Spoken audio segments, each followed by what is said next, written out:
Sementara itu, pemerintah pastikan retreat kepala daerah akan menggunakan anggaran dari Kementerian Dalam Negeri dan juga Lemhanas. Kegiatan ini pun dipastikan berjalan sesuai undang-undang yang berlaku.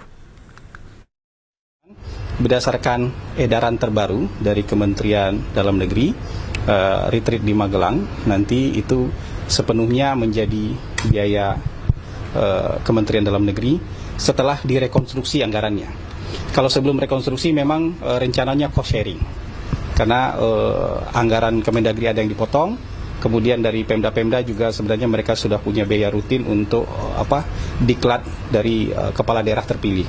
Jadi rencana awalnya cost sharing, tapi setelah kemudian dilakukan rekonstruksi anggaran dengan formula baru, akhirnya Kemendagri mampu untuk menanggung seluruh biaya retreat di Magelang. Nah, banyak yang bertanya, retreat ini efisienkah?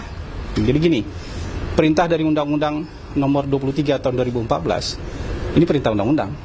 Kementerian Dalam Negeri itu wajib memberikan pelatihan kepada kepala daerah yang baru terpilih itu 2 minggu.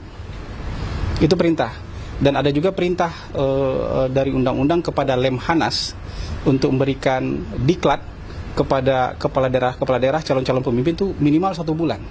Nah, sekarang diklat pemimpin ini disatukan. Jadi hanya 7 hari.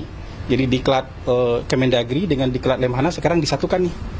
Jadi kerjasama antara Kemendagri dengan Lemhanas. Jadi biayanya pun bisa jadi lebih hemat, prosesnya lebih hemat, dan kemudian juga dari sisi waktu juga jauh lebih efisien. Jadi ini sekarang kepala daerah nggak perlu lagi 2 diklat. Nggak perlu lagi diklat Kemendagri kemudian dilanjutkan dengan diklat Lemhanas, tapi sekarang disatuin. Lemhanas bekerja sama dengan Kemendagri, menyatukan diklat kepemimpinan, diklat calon pemimpin, itu disatukan dalam 7 hari saja dan dilaksanakan bersama-sama di daerah Magelang nanti. Jadi rencana Presiden untuk menggelar retreat untuk seluruh kepala daerah terpilih tetap akan berlangsung sesuai rencana.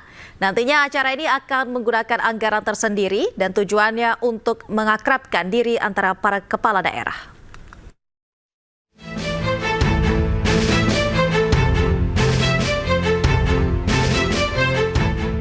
Retret para Menteri Kabinet Merah Putih yang digelar pada Oktober lalu nyatanya menjadi salah satu cara Presiden Prabowo membentuk keakraban.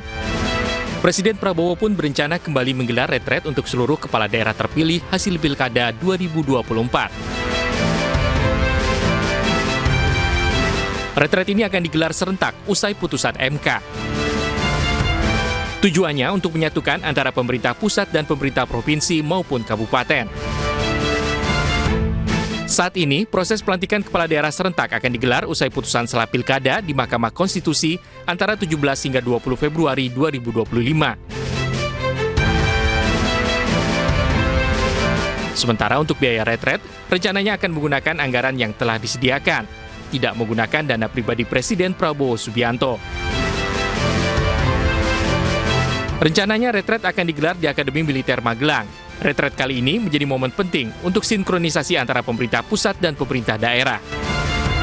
Dan juga keinginan Bapak Presiden ya bahwa seluruh kepala daerah juga akan dikumpulkan seperti dulu para menteri dan kepala badan wakil menteri dikumpulkan di Magelang. Jadi kita mempunyai persepsi yang sama terhadap masalah-masalah yang dihadapi oleh pemerintah. Nah, apalagi sekarang ini terkait dengan daerah, tentu harus ada sinkronisasi kebijakan pusat dengan daerah, terutama juga melaksanakan program-program pemerintah pusat supaya juga dilaksanakan oleh pemerintah daerah. Saat ini sejumlah daerah telah memilih pemimpinnya masing-masing, diantaranya pasangan Pramono Rano yang terpilih menjadi gubernur dan wakil gubernur Jakarta. Sementara Deddy Mulyadi dan Erwan Setiawan sebagai gubernur dan wakil gubernur Jawa Barat terpilih. Kini pelantikan dan retret menunggu hasil putusan sidang sengketa Pilkada 2024 di MK. Tim Liputan iNews melaporkan.